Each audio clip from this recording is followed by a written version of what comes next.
Hello everyone, today I'll show you how to change the controller settings in DragonSword Awakening.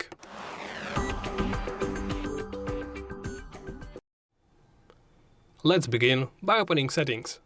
From here, navigate to controls. Scroll down. We are looking for the controller section. Here you can adjust the controller vertical camera sensitivity and controller horizontal camera sensitivity on the gauges.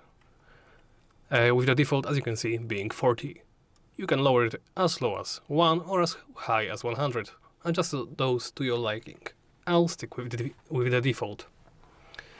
There is the reverse controller vertical camera control and reverse controller horizontal camera control.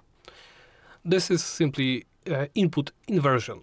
So when toggle down, you move your you move the joystick in, let's say, right, and your characters start turning left, walking left, looking left, etc.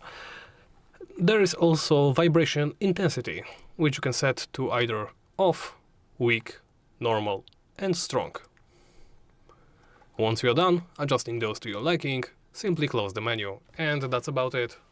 Thank you for watching, and please make sure to comment, like, and subscribe.